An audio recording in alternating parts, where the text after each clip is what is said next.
კიდევ ერთხელ აქ ვარ დაგიბრუნდით საიმიგრაციო მედია პლატფორმა აპრიორი TV კვირაში ერთხელ გთავაზობთ რუბრიკას ემიგრაციამდე და შემდეგ. ჩვენ საუბრობთ ჩვენს სხვადასხვა მნიშვნელოვან საკითხებზე ჩვენს დარგის სპეციალისტებთან ერთად. დღეს გვყავს ძალიან საინტერესო სტუმარი, თუ გესმით ჩემი ხმა, ძალიან გთხოვთ დამიდასტუროთ და აქვე ვთხოვ ჩვენს სტუმარს, რომ დასტური მომცეს და შემოგვიერთდეს პირდაპირ ეთერში იმისთვის, რომ შევძლო მასთან კომუნიკაცია და დავიწყოთ ჩვენი შეხვედრა. დარწმუნებული ვარ, ძალიან საინტერესო შეხვედრა. ძალიან დიდი მადლობა ისმის სამწუხაროდ ვერ ვუკავშირდები ჩვენს სტუმარს. პაატა, თუ გესმით ჩემი ხმა, ძალიან გთხოვთ დამიდასტუროს. მანამ სანამ ჩვენს რესპონდენტს დაუკავშირდებით, შეგახსენებთ, რომ საიმიგრაციო მედია პლატფორმა აპრიორი TV TV სპონსორია ნუტრიციოლოგიის რეზიდენტი და ფიტნეს ინსტრუქტორი მამუკა რაშოიანი.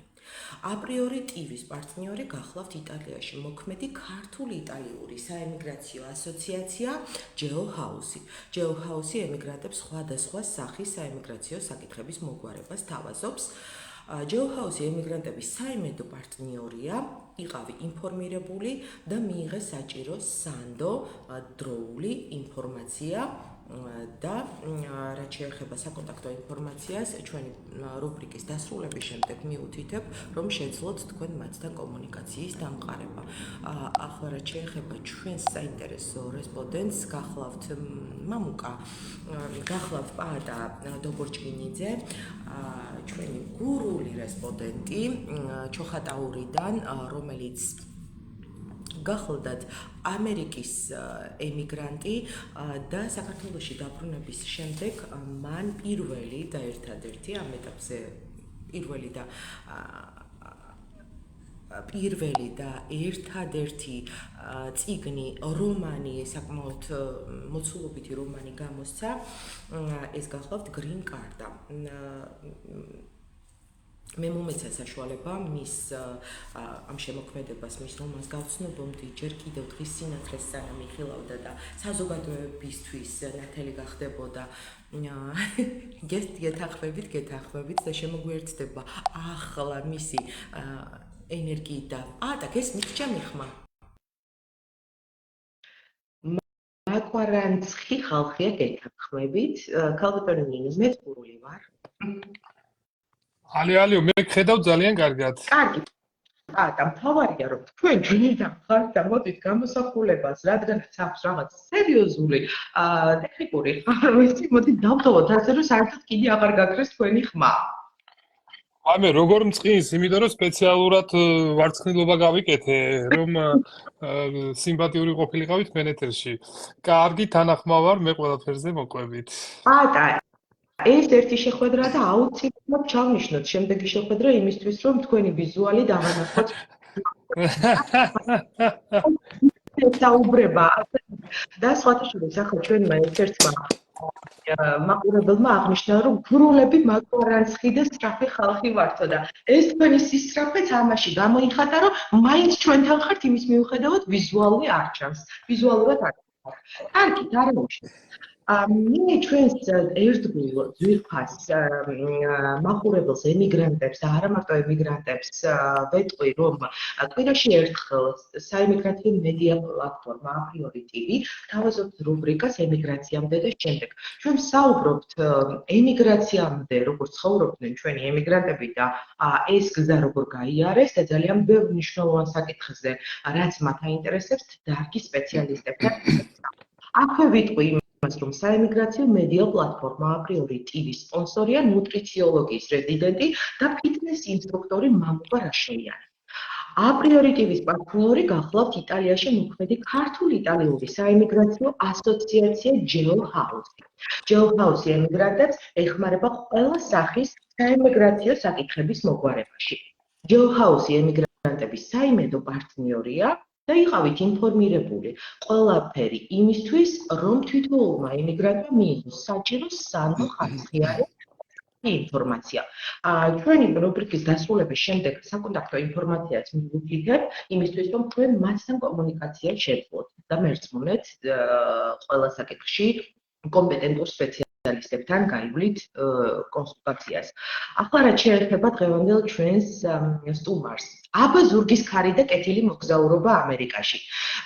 ეს ციტირება ერთადერთი წიგნის ამერიკული ემიგრაციული რომანისა გრინ კარტა. რომლის ავტორი პროფესიით იურისტი გურული ჩუხატაურიდან პაატა დობორჩინიძე გახლავთ. კიდევ ერთხელ გამარჯობა პაატა და აქვე ვიტყვი რომ მე ის საინტერესო მომენტი რომ გავცნობოდი თქვენს რომანს ჯერ კიდევ მანამ სანამ საზოგადოება მას იხილავდა და დღის სინათლეს პრეზენტაცია იქნებოდა საზოგადოებისთვის და წიგნმა ძალიან იმოქმედა ჩემზე სიმართლე გითხრათ ვინაიდან იქ იუმორიც არის გაჯერებული ზევდაც ტკივილიც ძალიან ბევრი ინფორმაცია ზღვა ინფორმაცია გაქვთ ამ რომანში და ეს არის თქვენი ცხოვრების ისტორია. ძალიან დიდი მადლობა ამ შესაძლებლობისთვის, პაატა, და მოგესალმებით. დიდი მადლობა, ნათია, დიდი მადლობა, უღრმესი, მე ვარ პაატა დობორჯგინიძე. მე მინდა გითხრათ, რომ აქ კომენტარებში დაგვიწერენ, რომ ორივეს ხედავთო, სტუმარსაც და მასპინძელსაცო. მე მგონი ჩვენ ვერ ხედავთ ერთმანეთს, თორე ხალხი გვიყურებს, ეს გადასარევი ამბავია. მივესალმები მთელ საემიგრაციო ბიუროს, მთელ საქართველოს ემიგრანტებს მივესალმები. რას ვიზამ, ჩვენ ძალიან ცნობის მოყვარე ხალხი ვართ. ქართველები ტანში ვერ ვეტევით, თუ კანში ვერ ვეტევით, გვაინტერესებს რა ხდება მთელ მსოფლიოში და ამ ინტერესში შემოვიარეთ მთელი მსოფლიო. მაგალითად, ჩვენ ხუმრობდით ხოლმე ამერიკაში, რომ ფაროსანასავით მოვედეთ ამერიკას ქართველებიო და ერთი ჩინელი მეგობარი მყავდა და ის მაშაყირებდა ხოლმე, რომ იმდენი ქართველი ჩამოხვედით ამერიკაში ჩვენი ადგილი აღარ არისო, ჩინელების ადგილი აღარ არის ამერიკაშიო. თქვენ წარმოიდგინეთ, ეხა ჩინელების რაოდენობა ხო ცნობილია და სხვადასხვა ჩინელები ერთ-ერთი პირველები იყვნენ, ვისაც გაყავდათ რკინიგზა აღმოსავლეთ დასავლეთ სანაპიროები დააკავშირეს ერთმანეთს. მოკლედ ძალიან საინტერესო გამოცდილება იყო. ძალიან რთულიც, ხალისიანიც, სევდიანიც, გიჟმაჟიც, ყოველ შემთხვევაში ეს ჩემ პირადად ჩემი ცხოვრების 4 წელია, რომელმაც ალბათ დამატებით მომცა ერთი 20 წელი ადამიანი ხომ რეალურად ის არის, რაც განუცდია და რაც უნახავს ცხოვრებაში. ასე რომ კიდევ ერთხელ მივესალმები ჩვენ ძვირფას ემიგრანტებს და გზადაგზა ჩემს გამოცდილებასაც გაგიზიარებთ და დიდი მადლობა თქვენ გაბატონათია იმისათვის რომ ამის საშუალება მომეცით. ძალიან დიდი მადლობა კიდევ ერთხელ პაატა. პირველ რიგში მინდა საზოგადოებას და ჩვენს მაყურებელს გავაცნო თქვენ შესახებ ძალიან მოკლე ინფო. პაატა ემიგრაციაში წასვლამდე მუშაობდით თბილისის საკრებულოში. შემდეგ მოიგეთ გრინ კარტა ამერიკაში ოფიციალურად ცხოვრების და მუშაობის უფლება და გაემგზავრეთ ამერიკაში. მუშაობდით ტაქსი უბერის შემდეგდით ტრაილერის მძღოლად. თქვენი პროფესიაც არ დაივიწყეთ და იურისტად იურიდიული სახის დახმარებას უწევდით ემიგრანტებს ამერიკაში. 4 წლის შემდეგ საქართველოში დაბრუნების შემდეგ დამატებით შეისწავლეთ აგრონომია, გაიარეთ სპეცკურსი და ჩოხატაურის რაიონში პატრონობთ 20 ჰექტარ ლურჯ მოძვლს. მოიშინაურეთ ასევე ხოხობი. ძალიან საინტერესო ცხოვრებისეული ეტაპები გაქვთ გავლილი ემიგრაციამდე, ემიგრაციაში და ემიგრაციის შემდეგ და როგორც გული მუდმივად ვცდილობთ, რომ ახალი პროფესია შემატოთ თქვენს საქმიანობა და დაიწყოთ ახალი პროფესიით. პაატა, ძალიან საინტერესოა, მოდით პირველ რიგში გავეცნოთ ამაზე ეტაპობრივად ვისაუბრებთ თქვენს ემიგრაციაში ყოფნის პერიოდზე, მაგრამ ძალიან საინტერესოა თქვენი ცხოვრება ემიგრაციამდე და აქვე თუმცა ამას შემდეგ გითხავთ, ემიგრაციამდე როგორი იყო თქვენი ცხოვრება, თქვენ გარკვეული წლები გაატარეთ ჩოხატაურში და მოგვიყევით გურიაზე და თქვენს ახალგაზრდობა. მადლობთ, სულ ორი სიტყვით გეტყვით. ჩოხატაური არის ჩემი დედულეთი, სკოლა დავამთავრე ოზურგეთში. ჩემი სოფელი არის ლანჩხუთის რაიონი, მამათი, ცნობილი ისტორიული სოფელი.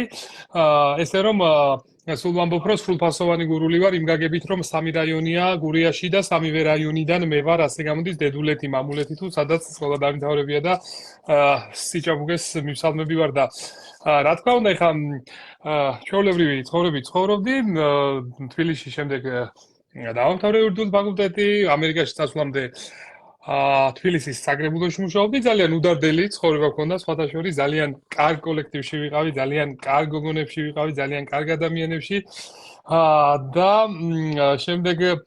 შემდეგ მოხდა ზუსტად ის, რომ უეცრად ზეციდან ჩამოფრინდა ვიზა, ამერიკის ვიზა, დიდი შესაძლებლობები, ეს უზარმაზარი ჰორიზონტი, დიდი ფანჯარა და მინდა გითხრათ, რომ ამერიკის თავისუფლების ქანდაკება ჩირაღნიანი ქალბატონი ხელში რო უჭირავს, ისიც კი საფრანგეთიდან არის ჩასული. ამერიკა ემიგრანტების ამერიკობს, ესე რომ ვთქვა, თუ ემიგრანტი არ იქნება, არც ამერიკა არ იქნება და შესაბამისად ეს უკიდეგანო შანსების ქვეყანა, როგორც გვესმოდა და როგორც საქართველოში იციან, თავისკენ ებატიშება ადამიანებს სხვადასხვა თავგადასავალის მისაღებად და მეც გადავწყვიტე რომ ბარგი ჩამელაგებინა და 30 სექტემბერს დავემშვიდობე ჩემს საყვარელ სამშობლოს და ჯონ ფიჯერალდ კენედის აეროპორტში მოვახდინე დაშვება და აი ამის მერე იწყება უკვე ძალიან წახნაგოვანი, ძალიან მრავალფეროვანი, ძალიან უცნაური, ძალიან ხანრთული, ხანმარტივი ყოველ შემთხვევაში ერთი სიტყვით ვიტყვი ძალიან საინტერესო ცხოვრება და თავგადასავალი.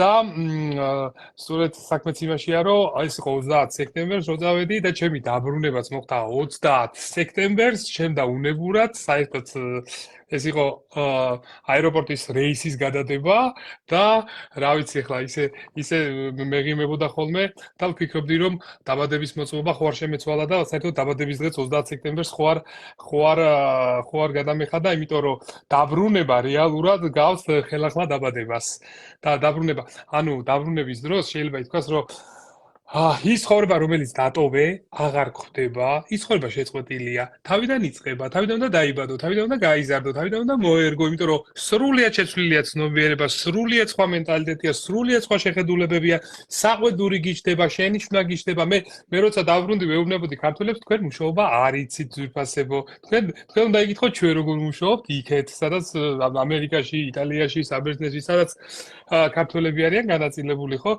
ამიტომ მე ვიმაჩნია რომ ემიგრაცია ეს არის უდიდესი ძალა და მე დიდი იმედი მაქვს რომ ემიგრანტები როცა ნელ-ნელა გარკვეული ამოცანების შესრულების შემდეგ დაიწყებენ საქართველოში დაბრუნებას, კიდეც ბრუნდებიან სხვათა შორის ახალ შრომით კულტურას, ახალ დამოკიდებულებას შემოიტანენ, ახალი ენერგიით შეავსებენ ქვეყანას და გადავეწყობით კაპიტალისტურ რელსებზე, სადაც ყველა საკუთარი თავისთვის არის პასუხისმგებელი. აი ეს დამანახა სწორედ ემიგრაციამ, რომ ყველა უნდა მიხედოს თავის საქმეს და მართალია ხელი ხელს მილიონებო ევროკავშირის ჰიმნი, შილერის ოდა სიხარულისკენ გვეუბნება, რომ ხელი ხელს მილიონებო, რა თქმა უნდა, უფრო ადვილია ესე ცხოვრება, მაგრამ ალბათ ევროპული და ამერიკული ცხოვრების საერთოდ პროტესტანტული ქვეყნების ცხოვრების სტილი, აზიური ცხოვრების სტილისგან იმით განსხვავდება, რომ ყველა თავის ცხოვრებაზე არის პასუხისმგებელი.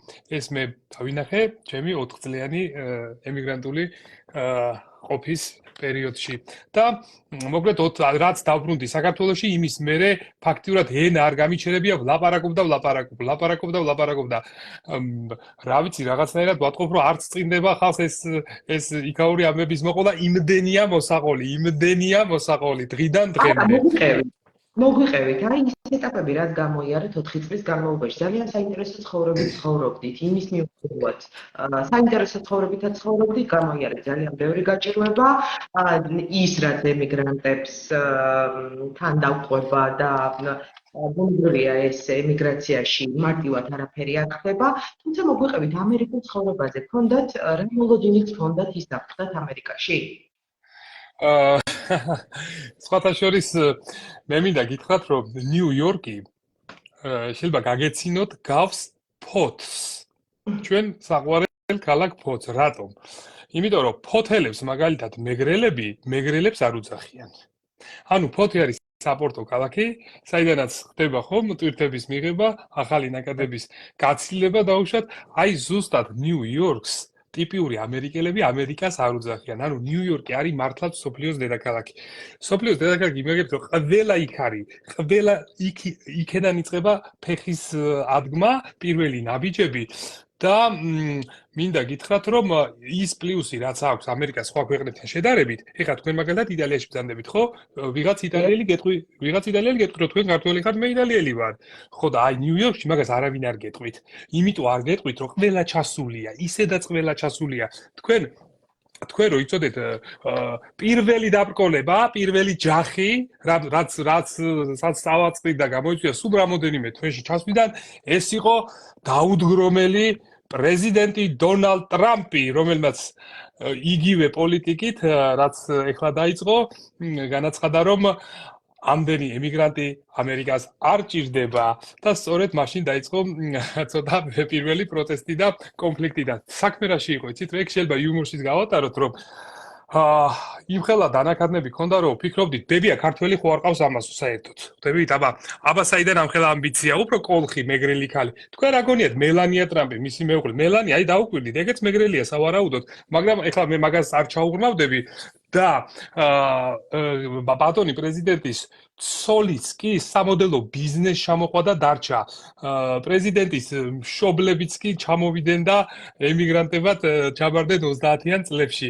ანუ აღმოჩნდა ისე, რომ პრეზიდენტი ტრამპი ამერიკაში ემიგრანტებს ემიგრანტობას ედავებოდა. არა და საემიგრაციო ბიურო არის ეკლესიასავით წმინდა, იქ არ უნდა ჩაერიოს არავინ, ხვდებით? ეს ამერიკის მთავარი მუღამი სწორედ ის არის, რომ იქ არავინ გეტყვის, შენს მხოლოდ ინტერესის გამო გითხავენ, where are you from? საიდან ხარ და შენ ეტყვი, მე ის ეტყვის, მე პოლონეთიდან ვარ, მე გერმანიიდან ვარ, მე იქიდან ვარ, მე აქედან. ყოველ შემთხვევაში ეს იყო პირველი ისა, რა ქვია, ტალღა, რომელმაც გადაიარა და მივხვდით, რომ პრეზიდენტმა ბოლი გამოუშვა. საიდან გამოუშვა, არ მკითხოთ. გამოუშვა და ჩაიარა მაგამბობა მშვიდობიანად. ეს შემიძლია გითხრათ. ვაუდა.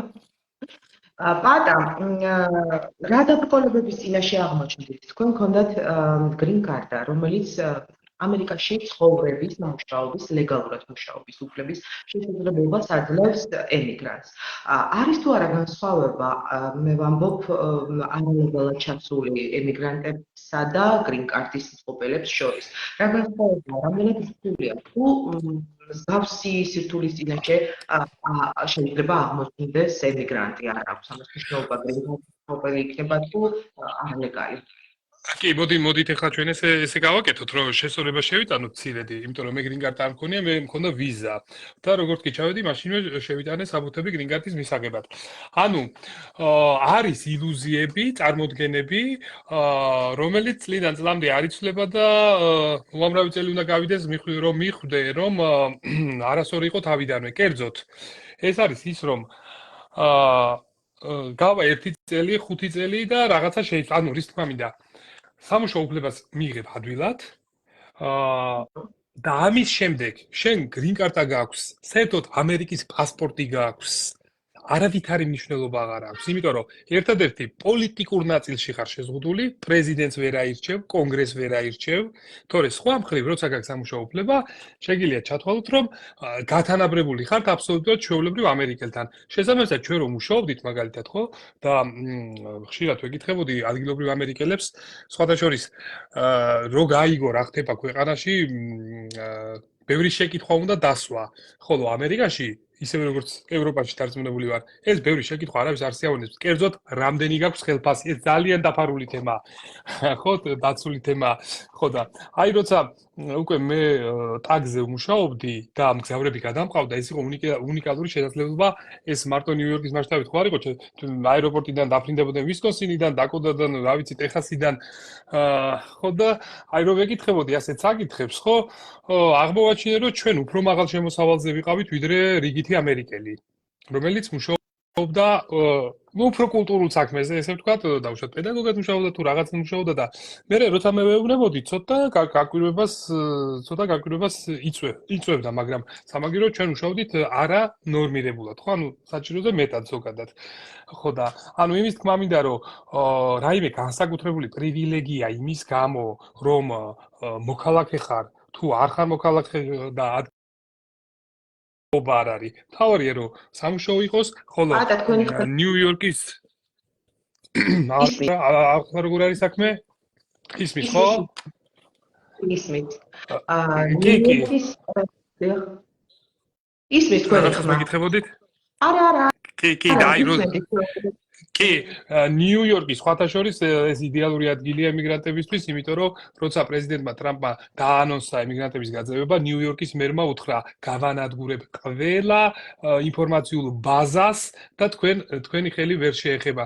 ნიუ-იორკის მერს სოლიდარობა გამოუცხადა ჩიკაგოს, ტეხას ძალიან ბევრი დიდი ქალაქის მერმა და ამით აი ეს იმდროინდელი ამბავია, პრეზიდენტმა ტრამპმა უკან დაიხია ამ შემთხვევაში. მიუხედავად იმისა, რომ მე ეს ადამიანი მომწონს, მის პოლიტიკას ვეთანხმები, ეხლა რაღაც სიახლეებს პირდება მთელ მსოფლიოს, ნუ ეხლა პირველი შეხება და პირველი ემოცია ეს იყო, მაგრამ ამის შემდეგ უფრო მეტი სიმპათია გამიჩნდა და მოკლედ, ჩვენი ცხოვრება ასეთია, რომ პირადი და პოლიტიკა გვერება ერთმანეთში ხშირად და ზუსტად ჩემ წიგნზეც, რომელიც მე გამოვეცი, დავაწერი, აი ბოლო ყდაზე მიწერია, რომ ეროტიკის და პოლიტიკის გარეშე ერთი დღე არ გვაცოცხლოს ღმერთმა მეთქი და ასია ზუსტად ჩვენი ცხოვრება. ხან ეროტიკა, ხან პოლიტიკა გადაჯაჭვულია ერთმანეთში. ყოველ შემთხვევაში ამერიკაში ანუ დარწმუნებული ვარ ემიგრაციაში რო ხარ, ეს ძალიან აქტიურია და თქვენს თვალს ადევნებთ, სადაც თქვენ მზადდებით იმ ქვეყნის პოლიტიკურ ცხოვრებას, ეს არ მეპარება. აბა ძალიან საინტერესოა თქვენ როგორც იურისტმა და მუშაობდით იურისტად, ეხმარებოდით ემიგრანტებს საიმიგრაციო საკითხების მოგვარებაში. ძალიან საინტერესოა აი რა ეტაპების გავლა თუ შეგიძლიათ რომ გარკვეული რეკომენდაციები რჩევები მისცეთ. ეხლა გარკვეული შეზღუდვები რაც არსებობს, ბუნებრივია იმის საქმის კუთხით იქნებით და რა რჩევები შეგიძლიათ მისცეთ ვისაც აქვს სურვილი რომ დაიპყროს ამერიკა და ისრულოს ის ოცნებები, რითაც ამერიკაში ძალიან ბევრი ემიგრანტია. ეხლა უპირველეს ყოვლისა, ვთქვათ ესეთი რამე. ამერიკა ძალიან ბევრი კიდეც მიწერია ჩემს წიგნში, რომ ძალიან ბევრი ფერი ანათებს და მაყურებელზე არის დამოკიდებული, რომელს დაინახავ. ანუ გააჩნია ოცნებები, ხო? გააჩნია ის მიზანი, რისთვისაც თქვენ მიბრძანდებით. მე მაგალითად თავიდანვე ვიცოდი, რომ მოკლე მეტრაჟიანი იქნებოდა და აუცილებლად უკან დავუბრუნდებოდი. თავიდანვე ვიცოდი. ხო, ზოგი ჩადის იმისათვის, რომ ცხოვრება მოიწყოს და გააგრძელოს. მაგრამ ის რასაც ყველა ხედავს და თავიდანვე უწევს შეხლა, ეს არის რომ ძალიან დიდი შრომაა საჭირო. მუხლ ჩაუხრელი შრომა, 24/7-ზე შრომა. და ამ დროს ჩდება ესეთი და საქართველოში მცხოვრები ქართველები ცოტა უცნაურად და გაუგებრად კითხულობდნენ ხოლმე როგორ კაცო ამერიკაში ხარ და კიდე რაღაცას წუწუნებ, კიდე რაღაცა პრეტენზია გაქვს, კიდე რაღაცა და ამ დროს ჩვენ ვეუბნებოდით რომ იცით რა რომ თქვენ რომ მუშაობთ მანდ 7 საათიანი თუ 6 საათიანი თუ 8 საათიანი გრაფიკით, ხო, ჩვენ გვიწევს ორმაგი გრაფიკით მუშაობა, იმიტომ რომ იმაზე მეტს მიაღწიოს, რაც რიგით დაუშვათ ის კოლუმბიის თუ აიოვას შტატის ამერიკას, რომელსაც ისედაც მოსდგამს მშობლებიდან თუ რა ვიცი, ძველი პლანტატორების შთამომავლებს მოკლედ.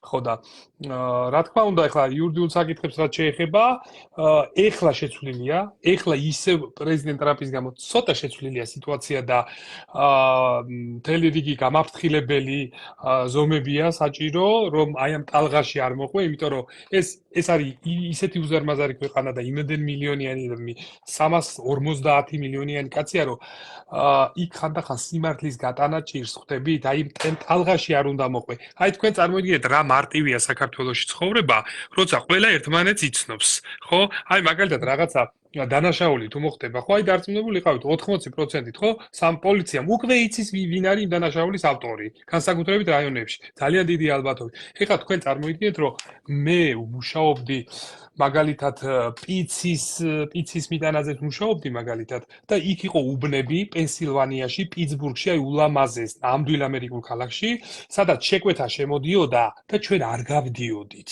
იქ არ შექონდა პიცა არ შექონდა, არ შესვლა არ შეიძლებოდა. მიხვდით, ისეთი მაღალი კრიმინოგენული ვითარება იყო, რომ პირდაპირ ვაუქმებდით შეკვეთებს. და იქ პოლიციას უჭირდა შესვლა, ის კი არა. ანუ იქ რაღაცნაირი გარიგება იყო ის როგორ ისმის შემიხმა? მაცული ზონა იყო. აი ზუსტად რაღაცა ისეთი, ანუ იქ იყო შავების, მექსიკელების, ნუ სხვადასხვა ეთნიკური ჯგუფის მაცხოვრებელთა უბანი და მე აღმოვაჩინე ჩვენ დავინტერესდით რომ პოლიციასა და მათ შორისაც კი გარიგება იყო. ანუ წარმოიდგინეთ რომ ისინი ეუბნებოდნენ რომ ჩვენ არ გაწუხებთ, აქედან საჩივარი არ შემოვა და თქვენც უნდა შეგვაწუხებთ. ჩვენ თვითონ მართავთ. ანუ ამერიკას გააჩნია ადგილობრივი თვითმმართველობის ძალიან ძლიერი და უძველესი ტრადიციები, როცა ყველა თოფით შეიარაღებული დადიოდა იმისათვის, რომ ინდიელებისგან დაეცვა თავი, იმისათვის, რომ ფერმერებს ერთმანეთისგან დაეცვა თავი. ანუ ამერიკის ყველა შტატი ფაქტიურად დამოუკიდებელი სახელმწიფოა, შეიძლება სუვერენიტეტის ისეთი მაღალი დონე გააჩნია. ამიტომ ამერიკა მაგ მხრივ ძალიან საინტერესო ქვეყანა. რა თქმა უნდა, არის ფედერალური მთავრობა, ყავს ერთი პრეზიდენტი, მაგრამ თვითმმართველობა არის წმინდა დონეზე აყვანილი. იმიტომ რომ იქ არის არჩევითი შერიფებიც, იქ არის არჩევითი მოსამართლეებიც და ყველაფერი აი ადგილზე წყდება და ადგილობრივ დონეზე. ჩვენთან უფრო ცენტრალიზებულია მმართველობა საქართველოში, ნუ ალბათ ეს უფრო პატარა ქვეყნების თვისებაა, ეს მინდა გითხრათ. ბუნებრივია უსაფრთხოების თვალსაზრისითაც თუ არის ამ უბნების შესახებ, სად არის ყველაზე დიდი საშიშროება, შეიძლება ჯანმრთელობის რისკის ქვეშაც აღმოჩნდეს, ხო, ნებისმიერი ადამიანი, მათ შორის არ აქვს მნიშვნელობა ეს ემიგრანტი იქნება თუ ადგილობრივი მაცხოვრებელი. აუცილებლად რასაკვირველია და მე ვეთანხმები დარვინს, პატივცემულ დარვინს, რომელმაც თქვა, რომ გადარჩება არა ყველაზე ძლიერი, არამედ ის, ვისაც გააჩნია ადაპტაციის ყველაზე დიდი უნარი. და ჩემო ძვირფასო ემიგრანტებო, საქართველოსთან ფეხის გადმის უთიდან საჭიროა ძალიან დიდი ადაპტაციის უნარი. მე უფრო გლობალიზაციის მომხრე ვარ, ეს ახლა ცოტა პოლიტიკური მოსაზრება, მე მჯერა რომ ერთ დღეს მთელი მსოფლიო ერთი ქოლგის ქვეშ გაერთიანდება, შეიქმნება ერთი დიდი სახელმწიფო, კულტურაც გაერთიანდება, თუმცა თავის ორიგინალობას არ დაკარგავს. როგორ გითხრათ, აი ხინკალი და მაგშაურმაც კი შეიძლება ხინკშაურმად იქცეს მაგალითად. ანუ ეს უზარმაზარი თავდაცვის ხარჯები გაქრება, ეს უზარმაზარია უაზრო ხარჯები და ბიუროკრატია გაქრება და ჩვენ ყველა დავიწყებთ ტკბილ და გებრიელ ცხოვრებას, მაგრამ მანამდე ჭირდება ფეხი აუწყოთ. რომ გადავრჩეთ იმისათვის, რომ გავიაროთ ადვილად ადაპტაცია. რა თქმა უნდა, ადაპტაცია გეთანხმები.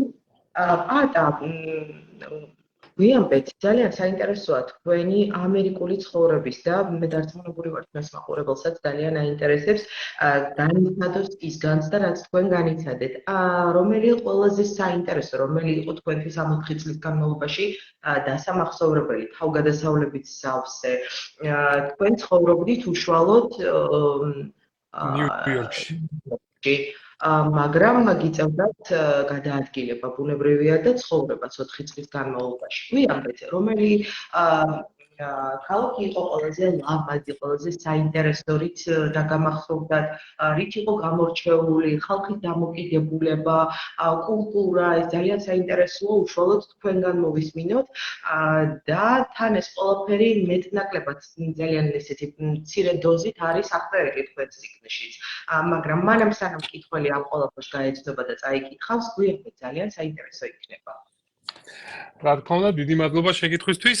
ძირითადად ვიყავი ნიუ-იორკში, თუმცა დროდადრო მიწევდა ცხოვრება კონექტიკუტში, ნიუ-ჯერსიში, მაიამიში ვიყავი ცოტა ხანს.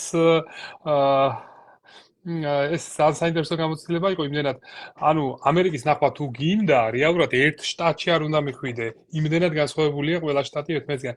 ამერიკა არის აი ქართველებს სხვა სტერეოტიპები აქვს. ამერიკა არის ძალიან რელიგიური ქვეყანა, ძალიან რელიგიური. აი გაოცდებით, ყველა მოსახლეში თავისი სალოცავია, ყველა მოსახლეში თავისი სექტა, კონფესია, მე მაგალითად კი ბატონო, ქალაქები ზოგადად უფრო ლიბერალურია, უფრო თავისუფალია, მაგრამ აღმოვაჩინე, რომ უდიდესი ყურადღება ენიჭება იმას, თუ რომელ ჯგუფს ეკუთვნი.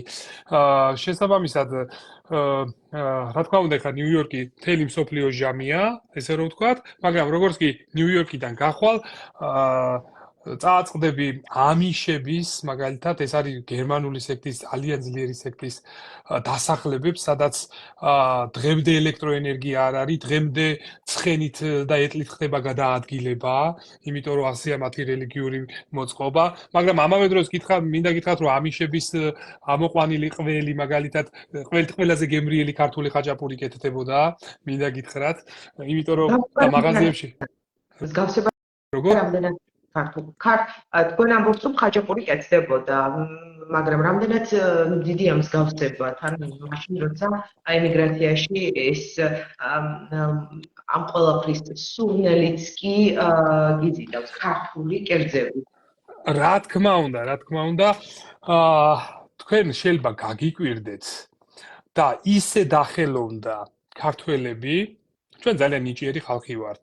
ისე დახელოვნდა ქართველები ამ კულინარიაში, უბრალოდ უცხო ადგილობრივი რესურსების გამოყენებაში, რომ ეხლა წარმოიდგინეთ, ფქვილი ნევადა შტატიდან არის, ყველი პარმიზანოს და პროშუტოს ნარევი ამიშების ფერმიდან არის, სანელებლები რაღაცა ზემო ტეხასიდან არის, ის კი არა და მექსიკელები დაქირავებული ყავთ, ანუ ყველაფერი უცხოურია, ფორმულარი არის ქართული. და გამოდის გემრიელი ხაჭაპური.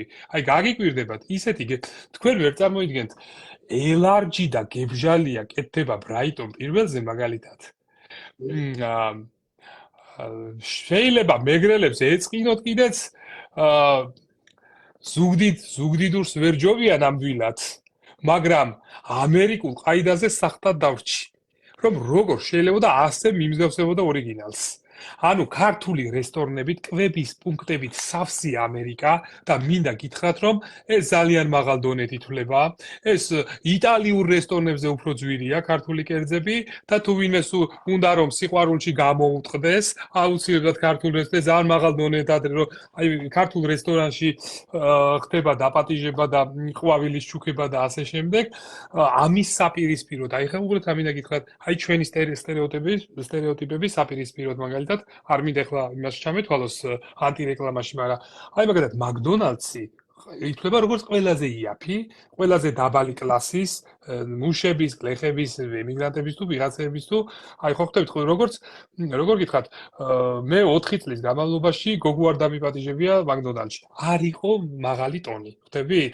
და როცა უხსენებდი ქართულ სამზარეულოს და მოეფინა უკვე ქართული სამზარეულო მაჰეტეზე გაიხსნა, მე მგონი უკვე 4 თუ 5 ბრუკლინშია უამრავი, პენსილვანია, სადაც ქართველმა ფეხი დადგა, იქ კიდეც ჩვენი ალამი აღიმართა სხვადასხვა უნიკალური კულინარიის ყველა გაოცებულია ასეთი არაფერი გვიჭამიაო და მით უმეტეს ძალიან ხშირად აი ებრაელები, ნუ ხა საბჭოთა კავშირის ხალხი მით უმეტეს რა თქმა უნდა ისედაც იცოდნენ ეს ძველი მეხსიერება შემორჩენილი, ესე რომ ქართველებმა ძალიან დიდი უნარი და სიმარჯვე გამოიჩინეს და ყველა საინტერესო რა იცით რომ შეფ ზარეულები როგორც წესი არის ხალხი რომელთაც წარმოდგენა არ ქონდათ კარტოფილის შეწვაზეც კი ძველი სტომატოლოგები, ძველი ჟურნალისტები, ძველი რაღაც აგრონომები თუ არ ვიცი რა, უცებ წამოიცვეს ხალათი, დაზგებთან დადგეს და ისეთი ჯადოქრობები დაატრიალეს, რომ ეს cheeseboat ნავის, განსაკუთრებით აჭარული ხაჭაპური, ხო? ეს ნავის ფორმით, სადაც მზე არის ჩაგდებული, ისეთი პოპულარულია ვილიამსბურგში, ის არის ბრუკლინის განაპირა მხარე, მე უკვე მაჰეტენი იწყება, რომ როცა მე მუშაობდი და ჩვეულებრივი ხა კლიენტები, ანუ ტაქსში ჩამიჯდებოდნენ, ყველა მეუბნებოდა cheeseboat, ო, მეუთხარი cheeseboat-ით დაიწყე და იმის იქეთ კიდე იმდენია, რომ ერთი ცხოვრება არ გეყოფათ მეთქი.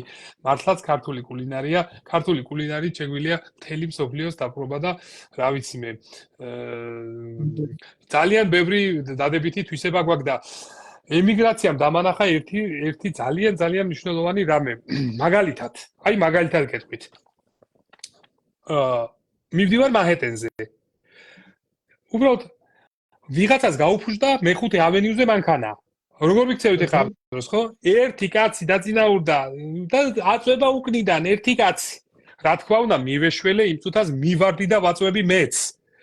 გვიჭირს, იმიტომ რომ ბუზივით არის, იხლა აი ფუტკრებივით არის, მანქანები ძლივს ვაწვებით და დავიღალე და ბოლოს ამის დედაცო ქართულად შეიგინა იმან და ისეთი ქართული გინება თუ ასეთი თქმილი იქნებოდა ქართული ეს რა ენა ქონია ენა სიტყვა ანუ წარმოიდგინეთ ამხელა მაჰეტეზე ორმა ადამიანმა მივაწექით მანქანას და ორივე ჩვენ და უნებურად ქართველები აღმოჩნდით აი როგორ შეიძლება ქართველებზე ცუდის თქმა ყველას მე მჯერა რომ თუ კი ოდესმე სოფლიოს ერებს გადაშენება უწერია ჩვენ ყველაზე ბოლოს გადავშენდებით ყველაზე ბოლოს ჩვენ ვიმსახურებთ და რა თქმა უნდა არასოდეს გადავშენდებით იმიტომ რომ ბოლო კეთილია ყოველთვის ბოლო კეთილია და ჩვენც მივალთ იქამდე რომ ჩვენ თავს კიდევ უკეთესად გავაცნოთ თელ სოფლიოს მოკლედ სხვათა შორის მინდა გითხრათ ძალიან რა მოწონდათ ამერიკელებს ქართული აქცენტი აი ყველა მეუბნება რომ ისეთი ლამაზია ქართულად ნალაპარაკები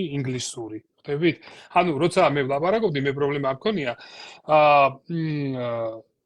ვცდილობდი ამერიკულ ყაიდაზე გადასვლას ხდები და ყველა მაჩერებდა რომ აი იმედი ქართული ინტონაციით საუბრობდი ქართული ინტონაციით საუბარი ჩათვალეთ რომ არის რაღაცა აი მოდური თუ რა დავარქვათ აი შენი იდენტობის გამომხატველი აი მაგალითად ინდოელი ლაპარაკობს ინგლისურად არის საშინელება რუსი ლაპარაკობს ინგლისურად არის ძალიან first of all რა აი საშინელება და ჩვენი ანუ როცა მე მაქებდები მე ხო ხდებოდი რომ პირადად ჩემი ქებაკი არის ქართული აქცენტი იყო ანუ ჩვენი ხო როგორადაც გვაქვს ჩამოყალიბებული ენის სტრუქტურა რომ ქართული აქცენტი ძალიან ლამაზად ისმინებოდა უცხოელების ანუ ადგილობრივების ყურში.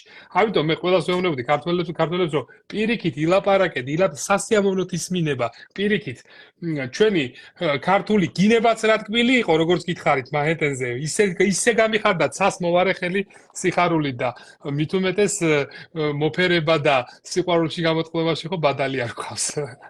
ეს მინდა გითხრათ. ამერიკაში გამგზავრება თავგადასავლები რაც თან გადაგხადათ და ძალიან ბევრი საინტერესო მოგონებები, ტკბილი მოგონებები, მიწარების ყველაფერი უნებრივია. შეერთებით და ვისაუბროთ თქვენს რომანზე, სადაც ეს ყველაფერი არის აღწერილი, მინდა აღვნიშნო, ხაზი გაუსვა ერთ მნიშვნელოვან დეტალს, რაც თქვენს წიგნშიც ხშირად არის ხოლმე ნახსენები. იზაბებიას არ უთხრათ გრინ კარდის შესახებ 90-იანებში ხემლის ყვავილში გამოზრდილი საიქიოდან უგარანტიოდ მობრუნებული მათ პატარა შვილიშვილი სანდრო მაღალი უწიფარი და ოდნავ ცხვირი კაუჭა უშორეს გზას ადგას 9 ზღვას და 9 მთას იქით რა ამერიკა რის ამერიკა ქრისტეფორე კოლუმბის კუბოს დადგმის დღე ახლოვდებაო კუბია რაც ინტერესს თქვენს რომანში და ასე ცუდად და ძალიან ისე შეხვდებია თქვენს ამერიკაში გამგზავრება თუ ეშინოდა რომ რამე ხიფათის ქვეშ არ აღმოჩენილიყავით ესე საფრთხეს მოგხილებულ შვილი იცით რა არის ეხლა თქვენ ძველი თაობის ამბავი მოგეხსენებათ მარკო პოლო რომ მიდიოდა პირველმა მიაღწია ჩინეთს ხო 3 წელი მიდიოდა და როგორ მიდიოდა აკლემებით, ვირებით, ცხენებით, გემებით, თუ რამე პირატების თავდასხმებით, მალარიით, ტიფით, უბედურებით და ჩააღწია 3 წლის თავზე. და 15 წლის მერე კიდე 4 წელი დაჭირდა რომ უკან გენუაში დაბრუნებულიყო და რო დაბრუნდა არავინ არ დაიჯერა ეს სულელიაო ამხელა საერთოდ ჩინეთი თუ არსებობდა ის არ ეგონათ თავის დროზეც ხო აი მე მიწერია ჩემ რომანში რომ ქრისტეფორე კოლუმბა რო გამოაცხადა ამერიკა დიდი ექსპედიცია მთელი წელი მეზღვაურები ვერ შეაგროვა იმიტომ რომ ყველა დარწმუნებული იყო რომ სამყაროს აღსასრულში უნდა წასულიყვნენ, სადაც მერე ეს ღრანტე ცეცხლოვანი პირს დააბჩენდა და ჩაყლაპავდა ხომალს და ასეც რო არ ყოფილიყო, მერე უკან აი ესე დაეკიდებოდა გემი და აი ესე უნდა წამოსულიყვნენ უკან გზაზე. თქვენ წარმოგიდგენთ როგორ იყო სრულწმენა და ეს ჯერ კიდევ იზროა, როცა ადამიანები არ იციან, რომ დედამიწა მრგვალია, მაგრამ კოლუმბა იცოდა, ქრისტეფონო იცოდა, დიდი მაზაკვალი კაცი იყო ეგ სხვათა შორის. ეგ ფეიქარი იყო და ნუ ახლა მის ისტორიას აღარ მოყვები. ყოველ შემთხვევაში ალბათ მსოფლიო ისტორია ასეთი გაბედული ავანტიურისტების მხრებზე დგას და მოახერხა ის რომ ჩაღწია და მერე ჩამოაღწია და დაიწყო უკვე ტრანსატლანტიკური ცივილიზაციის გავრცელება ამერიკის ორივე კონტინენტზე. ეხლა მან ცოტა სევდიანი მომენტები ძალიან ბევრია. ეს არის ადგილობრივი მოსახლეობის გაჩანაგება, იქ არის ამერიკის ექსპანსიონური პოლიტიკა, სამეზობლოსთან დაპყრობითი ომები, მექსიკის განახევრება მაგალითად საერთოდ და ჩამოჭრა უზარმაზარი ტერიტორიების. ანუ მე-19 საუკუნე ზოგადად თავისუფლდება იმპერიების გადიდებით. ესე იყო ყველგან. ბრიტანეთიც ესე აკეთებდა, რუსეთიც ესე აკეთებდა, ამერიკა რაც შეეძლო, იმას აკეთებდა. სხვა ორი მხრიდან ოკეანე იცავდა და არ ჭირდებოდა, ხო? და ანუ ამას საიდან დავიწყეთ ეს ამბავი, რომ რა თქმა უნდა, ეხლა ძველ თაობას ზოგადად უჭირს, ხო, გაბედული გადაწყვეტილების მიღება, მაგრამ ინტერნეტის ეპოქაში ეხლა კიდეც ვიწერია, რა უნდა შეგაშინოს, არც ბანანია და არც კორკიმელი, დედამიწა მრგვალია, გრძედის და გარების საიდუმლო უნდა არ იცოდეს მეზღვაურება და მაშინ აკეთებდნენ და მაშინ ღებულობდნენ ასეთ გადაწყვეტილებას და დღეს რა თქმა უნდა უფრო მარტივია. ხო და საერთოდ აი ორი სიტყვით შემიძლია გითხრათ. ემიგრაცია ეს არის ურთულესი გადაწყვეტილება ადამიანის ცხოვრებაში. აი ეს ფერადი ფლომასტრები მოვაშოროთ და ვთქვათ სიმართლე, იმიტომ რომ ეს აი რადიკალურად 100% იცვლება ცხოვრების სტილი, შეხედულება, ფილოსოფია. საერთოდ მე ემიგრანტებს ფილოსოფოსებს ვუძახი. იმიტომ რომ საერთოდ ემიგრანტები ფილოსოფოსები მაღლაც კიდგანან, იმიტომ რომ სულ სიმართლის ძიებაში და სულ ეჭვებში არიან და ეგ არის ფილოსოფიის საფუძველი. ზუსტად რომ სულ დაეჭვებული იყვნენ, რომ აი ახლა რა გავაკეთე, აი ახლა რა იქნება, ესე იქნება და იმას საუბრობდით, რომ ადამიანი ჩემი აზრით აი ორი ვერსია, წახვიდე უნდა თუ არ უნდა წახვიდე. თუ წახვალ კარგია იმით, რომ დაინახავს სხვა ქვეყანა როგორ არის მოწყობილი და როგორი კულტურაა და რა მენტალიტეტია, კარგია. თუ წახვალ კიდევ ერთხელ დარწმუნდები იმაში, რომ არ უნდა წასულიყავი, დაუგვირდით რას ვამბობ? იმიტომ უნდა წახვიდე, რომ მიხდე არ უნდა წახვიდე. ხვდებით? თუნდაც ამიტომ მე ზოგადად ცოტა თქვენ გქონდათ დაგეგმილი საქართველოში დაბრუნება, რა თქმა უნდა, დასაწყისში აღნიშნეთ, რომ ეს იყო გათვლილი გქონდათ, რომ ეს იყო მოკლევადიანი, ამერიკაში ვიზიტი იყო მოკლევადიანი. მაგრამ ამის განსაზღვრა ძალიან რთულია. თქვენ ალბათ იცოდით, რომ უკან დაბრუნდებოდით ქვეყანაში და დაიწყებდით იმ საქმეს, რასაც ამ ეტაპზე წარმატებით ახერხებთ და აგრძელებთ საქართველოში დაბრუნება. თუმცა ძალიან რთულია ჩვენ გადაცემის პროექტის დაწყებამდე ვისაუბრეთ ამ საკითხზე და ზუსტად იმ ეტაპებზე ვსაუბრობდით, რომ უჭირთ საქართველოში დაბრუნება. მიზეზი არის ის, რომ არ უნდათ თავიდან ცხოვრების ახლიდან დაწყება. იმიტომ რომ ეტაპები, რომელიც გაიარეს, ის სირთულეები, რაც ემიგრაციაში გადახდათ, აღარ უნდათ საქართველოში ნულიდან ამ ყოველთვის დაწყება. თუმცა თქვენ მოგიწიათ, ხომ ასეა? ამისთვის უნდა განეჭვა, ანუ რა არის საჭირო, აი თქვენ რას ფიქრობთ? ეს ფსიქოლოგიურად საჭირო ამდგრადობა, განწყობა, თუ ეს გონებაში უნდა გქონდეს მოაზრებული, რომ შენ არ თუმცა ესეც ძალიან რთულია და ვისაუბრეთ იმაზეც, რომ მე 1 წლის შემდეგ ენის სწავლა სჭირდება, 1 წლის შემდეგ შეჩვევას, 1 წლის შემდეგ და ასე გადის წლები. საერთოდ, ჩემო ძვირფასო ადამიანო, ხა ენა მამული სარწმუნოება კი დაგვიბარა იმ ძვირფასმა კაცმა, მაგრამ თანაბარი სიკეთე ჩემთვის არ არის. ანუ რა მინდა გითხრათ, პირადად მე ვერ ვგრძნობ თავს კარგად უცხო გარემოში რა გაგებით. ჩემთვის იდენტობა ასოცირდება ენასთან. მე ამ ენაზე უნდა ვილაპარაკო. მე უნდა მქონდეს საქმე ქართველებში. იმიტომ რომ 15 მილიარდი წლის წინ რო აფეთქება მოხდა, თურმე ეს სამყარო შეიქმნა, ხო, თურმე ეს ანბანი აფეთქებულა და მე 33-100 დაფენია საქართველოს ესეთი ხატოვანი ის არის. ხო და ანუ კარგად გამიგეთ. მე ეხლა არ მინდა რომ ცოტა გაღიზიანება გამოვიწვიო, მაგრამ ძალიან გული მткиოდა, როცა უყურებდი ადგილობრივი ბავშვები როგორ ლაპარაკობდნენ ინგლისურად. ანუ რეალურად შენ იმერს ეკუთვნი, რომლის ენაზეც ლაპარაკობ. ოთარ ჭილაძე უწოდებდა სხვა კულტურაზე გაჩუქებული ბავშვებიო. ანუ იმეც თვალის ახვევაც შეუძლია და თავგზის აბნევაც და თვალახელიც ამ ამბავში ცოტას ნახავთ. ანუ, როცა მე უყურებდი იქ ბავშვებს 10-15 აი განსაკუთრებით ტაძრებში, სამლოცველოებში იკრიბებოდნენ და ბავშვები ერთმანეთს ინგლისურად ელაპარაკებოდნენ, მე კატეგორიულად ვამბობდი, რომ ჩემმა შვილმა რომ ინგლისურად ილაპარაკოს ბავშვებთან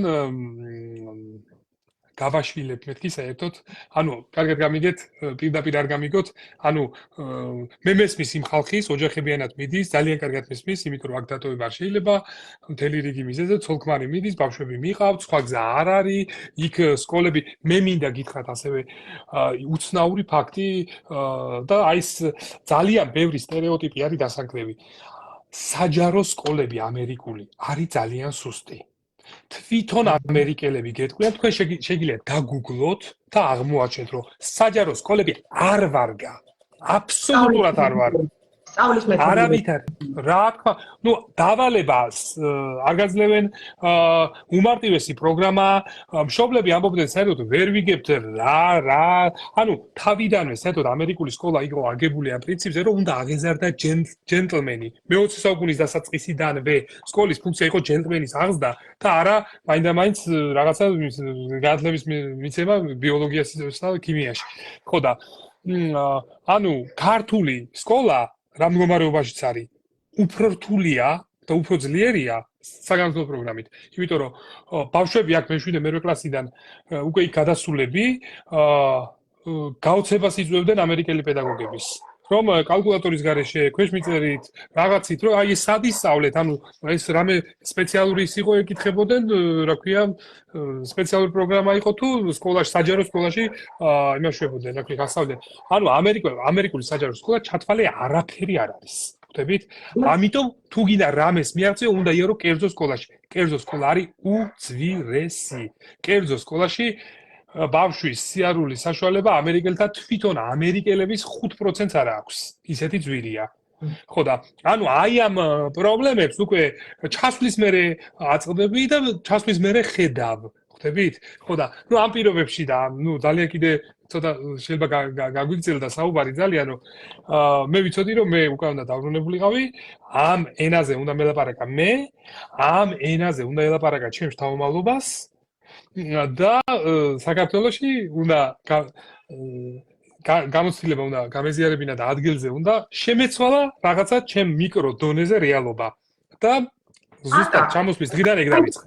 და ზუსტად ეს იყო ალბათ მიზეზი და мотиваცია რომ თქვენად პირველი ერთადერთი რომანი თქვენი ცხოვრების ისტორიისა და განვლილი ამ ემიგრაციული ცხოვრების შესახებ. და აგეხწერათ, თუ რა იყო მიზეზი იქნებ გითხრათ? მიზეზი იყო გამაოგნებელი. ეს აი ახლა მე გეტყვით, ჩამოვედი თუ არა პირველ რიგში დავინტერესდი, აბა ვნახოთ რა ხდება ემიგრაციის თემაზე. აბა ვნახოთ ვინ რას წერს. აბა ვნახოთ ვინ როგორ აღწერს და თქვენ არ დაიჯერებთ. ამერიკულ ემიგრაციაზე საერთოდ წიგნი არ არსებობს. რომანი არ არსებობს. ანუ რაღაც ემიგრაციის თემატიკაზე გამოჩნდა რამოდენიმე წიგნი კიკოძის მექსიკის დღიურები მაგალითად ვარდისფერფრთიანი გოგონას დღიურები უფრო დღიურია ხვდებით აი უფრო იმას ეხება რა შინაგან გრძნობებს და როგორც ასეთი რომანი რომელიც დაგანახებს იქაურ ცხოვრებას, სირთულეს თუ უპირატესობას თუ რა ვიცი რაც არ არსებობდა და ცოტა ბრაზით განვეწყე ქართველი მწერლების მიმართ, რომ როგორ შეიძლება ქვეყნის მოსახლეობა განახევრდეს და თავში აზრად არ მოგივიდეს, რომ დაწერო რომანი, და აღწერო, დააფიქსირო. წერლობა ხო თანამედროვეობის სულია, ხო? წერლობა ის პრობლემა უნდა წარმოაჩინოს, რაც რეალურად საზოგადოების წინ და მე ესე იურისტმა რომელსაც ძანეთ? ისმენთ. ანუ მე იურისტმა რომელსაც ახლა დაიკარგა უვირასამო. მე იურისტმა რომელსაც არასოდეს არც არაფერი დამიწერია, არც არაფერი გამიკეთებია, ეგრეთ ტრაილერის ბღოლი, რა ვიცი მე აგრონომია შევისწავლე, რა შუაში ვარ მე მწერლობასთან, ხო? მაგრამ იძულებული გავხდი, რადგან არ არსებობდა გავბრაზდი და გადავწყვიტე რომ მე დამეწერა. და აჰა, როგორც იქნა თავი მოვაბი საშინელი შრომის ფასთან ტიტანური, არავის არ ურჩევ, ყველას ვეუბნები რომ რამე საქმეს მიხედე დაანებეთ წერას, ამიტომ რომ მთელი ჩემი 3 წელი ცხოვრება წაიღო, ეს არის გრინ კარტა, არ ვიცი მანდ როგორ ჩანს, ეს ყაბალახიანი ბიჭი მე ვარ სხვადასხვა ბახმაროზია გადაღებული. ბახმაროც ნახსენები ყო, ბახმაროში ვარ ნახევრად გაზრდილი, ხო და აი ამ მოტივით შეიქმნა რომანი გრინ კარტა, სადაც ცოტა იუმორი, ცოტა სარკასტულად, ცოტა დამცინავად, ცოტა რეალისტურად ასახული არის ემიგრაციული საკითხები და კიდევ უფრო მნიშვნელოვანი, ჩემი აზრით, მე 6 თვე დავდიოდი უნივერსიტეტში, ამერიკაცოდნეობის ფაკულტეტზე, სპეციალურად ვიკვლევდი ამერიკის ისტორია დამაინტერესა და აი ამ წიგნში ჩავდი ამერიკის ისტორიის ეპიზოდები. და ქართულ-ამერიკული ურთიერთობის პოლიტიკური შეფასებები და საქმე მე ბოლოს სიტყვაში მიწერია კიდეც რომ ეს ყველა ფაქტი და ეს ძალიან მძიმე ფაქტია, იცოდეთ, ეს ეხება დაპყრობებს, ეს ეხება ძალიან არაჰუმანურ საქციელებს, ეს ეხება ჩვენი დონის ქვეყნებს, მესამე დონის ქვეყნებს, რომ იმპერიებმა დოლივით არ უბრაგუნონ და ქვეყნის მართვას რო განსაკუთრებული ჭკუა და გონება ჭირდება, რომ რაღაცა გაძვრეს და საუკეთესო გამოსავალი იპოვოს, ყველა ისტორიაში, ყველა ამ ეპიზოდში საქართველოს ისტორიის ნაწილს ვხედავდი, ჩვენ თავს ვხედავდი უფრო სწორად. როგორ გვექცევიან, ან რა გამოწვია, ან რა პრობლემა. ანუ აქ არის აი აქ მოყვანილი ისტორიული ნაწილები არის აღებული ჯავახიშვილის გრიფირებული სახელმძღვანელოებიდან, უნივერსიტეტის, მათ შორის ამერიკის საელჩოს მიერ დაფინანსებული ამერიკის კვლევის საკითხებზე, აი ამ ხელა წიგნები არის 8 ტომი, ანუ თუ ვინმეს პრეტენზია აქვს, შეუძლია პრეტენზიად მიმართოს პროფესორებს, აკადემიკოსებს, მე უბრალოდ აქ გადმოვიტანე.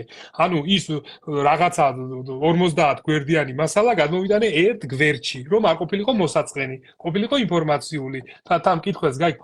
ანუ ჩემი მიზანი იყო ის, რომ აი ამ წიგნს რომ წაიკითხავთ. ხო, წაკითხვის მერე უფრო მეტი იცოდეთ და შეკითხვა არ დაგებადოთ, რატო წავიკითხე ეს წიგნი და რა მომცა ამ წიგნმა. აი ყველანაირად ვეცადე რომ ეს სად შეძლებთ წიგნის შეძენას, გეკითხება ალბათ. წიგნის შეძენა სხვათა შორის ერთ კვირაში ეს ეხლა გამოიცა, ალბათ ერთი კვირა არც არის, 4 დღეში შევა ბიბლუსის 4 დღეში ბიბლუსის მაღაზიაში საქართველოში. ემიგრანტებს როგორ ექნებათ ამის შეძენის შესაძლებლობა? ემიგრანტებს რამოდენიმე ვარიანტია, ერთი არის ელექტრონული ბიბლიოთეკა, მაგალითად საბას აქვს ძალიან კარგი საბარიდერი, არის ლიიტჯიც და არის ასევე ვერსია, რომელიც მანამდე ვერ მოვედით ჯერჯერობით მაგამდე, იმიტომ რომ სუახალია, ცხელია, ჯერ თბილია, წიგნი თბილი, ხელს თუ თქავს. ხო და თანამშრომლობაზეც ხო არ იქნებით, ვარც არ იტყოდით აპრიორიტივისთან თანამშრომლობაზე, მსგავსი ფორმით ის რომ შესაძლებლობა მიცეთ ჩვენს მაყურებელს კითხვას, თქვენი რომანის ჩვენი დახმარებით გაცნობის და გაეცნოთ ჩვენი საშუალებით. ეს იქნება ძალიან დიდი პატივი ჩემთვის, მე ამისთვის ძალიან დიდ მადლობას გადაგიხდით. მე მეჩნია რომ მე ერთ რაღაცაზე გაძლევ დაპირებას, ერთ რაღაცაზე. არა მაქვს დიდი პრეტენზია არ მაქვს, მაგრამ მე ვამბობ ასეთ რამეს, რომ თქვენ რომ ამ წიგნს აიგითხავთ, იტყვით რომ მე ასეთი წიგნი არ წამიკითხავს. რა თქმა უნდა, მე დასაწყისში აღვნიშნე პირველი ორი თავის მკითხველი ვიყავი და ამის ექსკლუზივი მქონდა მაშინ სანამ ვერ კიდევ არ იყო გამოცემული თქვენი წიგნი და რომანი. და ქალბატონი ხათუნა შარაძე გახლავთ აპრიორი ტივის დამფუძნებელი, იტალიური საიმიგრაციო მედია პლატფორმა აპრიორი ტივის და ეხლა წერს პატა სასწრაფო წიგნის პრეზენტაცია იტალიაში გაითვალისწინეთ. ხათუნა შარაძე ძალიან დიდი მადლობა. ეს სახელი და გვარი ძალიან მიყვარს, იმიტომ რომ ხათუნა შარაძე გურულია კი ბატონო, ეგ ერთი, მაგრამ ხათუნა შარაძე არის ადამიანი, ვისთან ერთადაც გავაშენეთ ჩოხატაურში უზარმაზარი მოსვის პლანტაცია. ანუ მეორე ხათუნა შარაძე, ისე კარგად დაერთხვა ეხლა რომ მზად ვარ ჩავეხუდო და მოვეფერო, ისეთი საქმე გავაკეთეთ ერთობლივად, ასე რომ ვთქვათ. ეხლა ვიმედოვნებ, რომ ჩვენი გაჟღერებული ინფორმაცია იქნება ექსკლუზივი, იქნება აპრიორი ტივის ექსკლუზივი და ველოდებით ამ ღირსშესანიშნავ თარიღს სასწრაფო წიგნის პრეზენტაცია იტალიაში. ამ თარიღს ველოდებით და პრეზენტაცია ჩვენს მიერ იქნება ორგანიზებული და იქნება ორგანიზებული, რომელიც არის ასევე აპრიორი ტივის პარტნიორი, ქართული იტალიური საემიგრაციო ასოციაცია ჯეოჰაუსი და რა თქმა უნდა ვიმედოვნებ, რომ ძალიან მალე იქნება ამის შესაძლებლობა. და წაგუგუქეთ თქვენი წიგნიდან, თქვენი რომანიდან რამოდენიმე მონაკვეთი თუ შეგიძლიათ. ვიმე, რა რთულ დავალებას მაძლევთ, ეხა ეს ამაზე ჩვენ არ გქონდა შეთანხმება. რა ვიცი, აბა რა. აი, იცით რა, ფინალი მომწონს ძალიან რა. ხო და მაშინ ფინალს როცა ცხოვრების განძის საძებნელად სადღაც გადახვეწილი მარტო გადარჩენას ისწავლი, მიხვდები რომ შეუძლებელი არაფერი ამ ქვეყნად. გაგიგვირდება რომ გადარჩი. გაგიხარდება რომ უკან მოიტოვე ყველა განსაცდელი, მაგრამ ისევ ის აღარ ხარ. გაგიგვირდება ამოდენა ხმაური როგორიცაა დინჯ დუმილად, რადგან შეიცვალე. გასავლელი გზა უფრო გრძელი აღმოჩნდა, ვიდრე თავიდან ჩანდა. რაც თავარია გახდი ნამდვილი ტრიუმფატორი. მთელი მსოფლიო მოიარე და ნამდვილი განძი იმ ადგილას იპოვე, საიდანაც მოგზაურობა დაგიწყია. სხვებსაც მიეცი საშუალება შენ გვერდით ძალები მოეკრიბა და შენ გახდი საფათო. მხოლოდ ამის შემდეგ ინებე, ცხოვრებასთან ზავი დადე და მაშინვე ახალი ბრძოლებისთვის მოემზადე. ალბათ ეს ყოფილა მოგზაურის ხვედრი. ახლა ერთი პატარა აბზაცი, ახლა ბევრია ესეთი აბზაცები.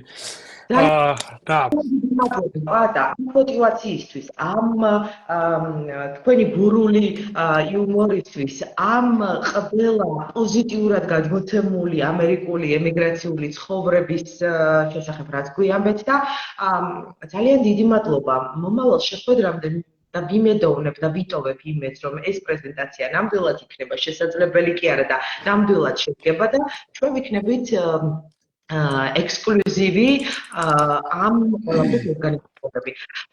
ძალიან დიდი მადლობა ჩემს წარმატებებს ვიურვებთ და ძალიან მალე კიდევ მეორე წიგნის ეს ერთადერთი აღნიშნული მეორე წიგნის გამოცემას გისურვებთ ძალიან მალე. წარმატებები უზღვავი ბედნიერება მინდა გისურვოთ. ძალიან დიდი მადლობა ჩვენთან სტუმრობისთვის, იმისთვის რომ გამონახეთ დრო და ასე საინტერესოდ ვისაუბრეთ.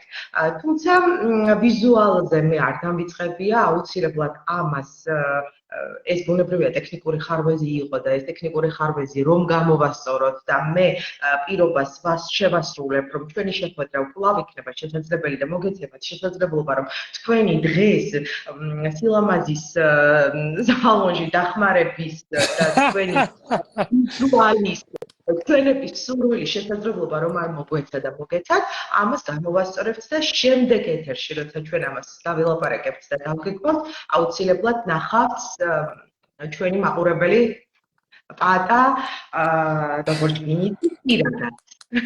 ვაიმე, უღრმესი მადლობა, უღრმესი ეს ხუმრობა იყო, მე თქვენ გხედავთ სხვათა შორის. ჩემ ვიზუალს რაც შეეხება, ხო იცი, ნათქვამი ამ ქალების ნაკები კაცი არ გაიშვაო. მაგის დარდი არ გქონდეთ. პირიქით, მე ძალიან დიდ მადლობას გეტყვი თქვენ. მე სიამოვნებით ჩამოვალ იტალიაში, ისედაც გეგმავ, სხვათა შორის ისედაც გეგმავ და მე მინდა განსაკუთრებით უთხრა ყველა, ხო აი ეს არ გამოგჩეს ყველა ემიგრანტს. შეიძლება არ გქონდეთ ცნობა, ან ინფორმაცია არ გქონდეთ. ანუ საქართველოში არის ძალიან დიდი მხარდაჭერის პროგრამები, ეს არის აწარმოე საქართველო, ეს არის დანერგე მომავალი, რომელიც ვერც წარმოიდგენთ რამხელა დახმარებას პირდებათ, ოღონდაც კი რამე გააკეთეთ. ეს იქნება სოფლის მეურნეობაში, ეს იქნება წარმოება, ინდუსტრია, საფეიქრო მრეწველობა. ანუ ეს ჩვენ რაც დავუშვათ ახლა ჩოხატაურში ყველაზე დიდი ნაკვეთი გავაშენეთ, ხო? აი კოლოსალური დახმარების შედეგად, რაც ბიუჯეტიდან მივიღეთ და ყველას ვეუბნები მე ემიგრანტებს, რომ მე მესმის რომ ემიგრანტები როგორც წესი ბინებს ყიდულობენ. ძალიან კარგი უძრავი ქონებაა და ყველაზე საიმედოა, მაგრამ ასევე იფიქრეთ ბიზნესზე, იმიტომ რომ ჩვენ საქართველოს აქვს საგადასახადო კოდექსი, რომლის მსგავსი ევროპას არ გააჩნია. პირდაპირ გეტყვით სპეციალისტებს დაეკითხეთ, შეგიძლიათ ძალიან მარტივად თავი აარიდოთ, ანუ არ გართმევს ბიუჯეტი ფულს, პირიქით რეინვესტირების შემთხვევაში ძალიან დიდი დეგეგი ბრუნდება, ძალიან დიდი დახმარებაა მთავრობისგან, აი ძალიან დიდი, ენდეთ ჩემ გამოცდილებას, იმიტომ რომ რო არა ეს დახმარება გამორიცხულია, რომ ამხელა საქმე გაგვეკეთებინა და ჩემი სიამაყე ის არის ზუსტად რომ იქ სადაც ტურა და მგელი და ის დადიოდა, რა ქვია, ბარდი, გავაშენეთ ძალიან დიდი ლამაზი წალკოტი და ასეთი ნათქვამიცაა, რომ თუ გინდაო ჩიტები მოიჩვიო, გალია კი არ უნდა იყიდო, ხე უნდა დარგოო, ხეო და ჩვენ ახლა აი 20 ჰექტარზე გავაშენეთ ძალიან ლამაზი მოცვის პლანტაცია, დიდი სიამოვნებით ყველასთან შემილია კონსულტაციაზე გასვლა, ყველას მივასწავლი იმ გზას, რაც მე გავიარე და იცოდეთ, რომ საქართველოშიც არის ძალიან დიდი შანსები იმისათვის, რომ მცირედი კაპიტალით ამბიციური გეგმები დავიწყოთ და განვახორციელოთ. უღრმესი მადლობა ქალბატონო ნათია თქვენ და სიამოვნებით ჩავერთვები. ეს ერთგვარი მოწოდება იყო ემიგრანტებს, რომ დაბრუნდნენ საქართველოში, ხომ ასია? აუცილებლად. აი თქვენ ძალიან გპირდებით, რომ ევროკავშირის დროშებს დაგახვედრებთ ყველგან, გპირდებით, ოღონდ დაბრუნდით, მობრძანდით, ძალიან დიდი დახმარებით, იმედით და აღმაფრენით გელოდებით.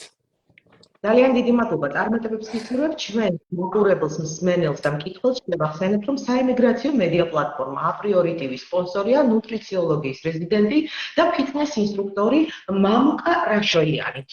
აქვე შეგახსენებთ, რომ აპრიორიტივის პარტნიორი გახლავთ იტალიაში მეფედი ქართულ-იტალიური საემიგრაციო ასოციაცია ჯეოჰაუსი. ჯეოჰაუსი ემიგრანტებს ეხმარება სხვადასხვა სახის საემიგრაციო საკითხების მოგვარებაში. ჯეოჰაუსის ემიგრანტების საიმედო პარტნიორია და იყავი ინფორმირებული ყველაფერი იმისთვის, რომ თვითოულმა ემიგრანტმა მიიღოს საჭირო სანდო ოპერატიული და სწრაფი ხარისხიანი ინფორმაცია. საკონტაქტო ინფორმაციას ჯეოჰაუსის ოფისის შესახებ ჩვენი ეთერის დასრულების შემდეგ მივუთითებ და ჩვენ სტუმარს წარმატებას ვუსურვებთ. მადლობა ძალიან დიდი ჩვენს მაყურებელს, ჩვენს მსმენელს და შევხვდებით ერთი კვირის შემდეგ კიდევ საინტერესო თემასთან ერთად. დიდი მადლობა თქვენ კიდევ ერთხელ ნათია.